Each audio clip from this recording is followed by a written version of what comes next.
So, oh, it started now, so it'll have the stop sign now that it's not recording. Don't worry about this. If you want to move it because it's in your way, then move it, but it doesn't matter. It doesn't come up on screen.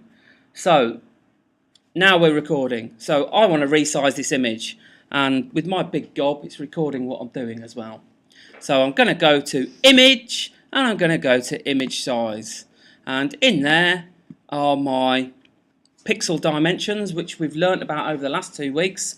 So we know that from my Samsung camera, this is 3264 by 1968. If I want to resize it, I can either change the pixels to, say, 800, and the height automatically changes to 482 because I've got constrained proportions on. If I take constrained proportions off, change that to 1000, it doesn't automatically change the height. Okay? And if I'm not happy with pixels, because I don't want to play around with pixels, and I want percent is the other option. So my original image, 100%. So if I change that to 100, put constrained proportions back on, go back to pixels, it'll go back to its original size. So the percentage, I don't know if you noticed, so I changed it to 800. If I now go to percent, it won't say 100% because it knows. It said 800%, that's even more crazy. That it isn't. Oh, it's because of constrained proportions. Oh, so now I've made it very, very, very big. So 1000. And no, there we go, hold on. So the point is you can do percent or pixels, and you can turn the proportions on or off. So constrained proportions means it will keep it the right proportions. So at the moment the proportions being like that.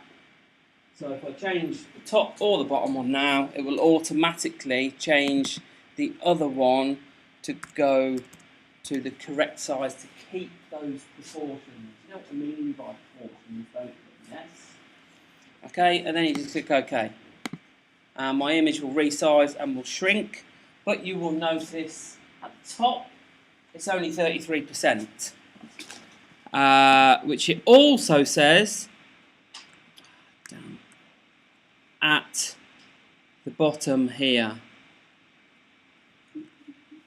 So if I was to then zoom it back up to 100,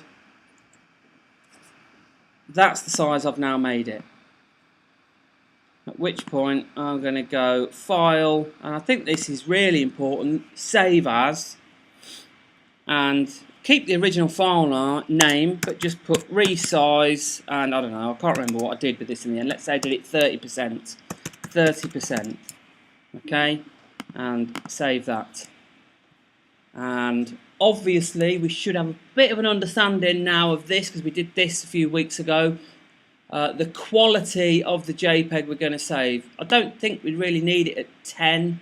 Maybe go with 8 and click OK.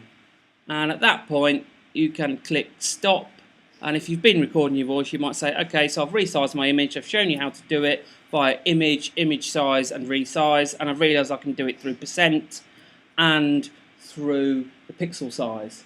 And so that I keep my original image and do not save over it, I've saved as, because otherwise if you just click save you lose the original size image and now you've just got a shrunken one, which you don't really want.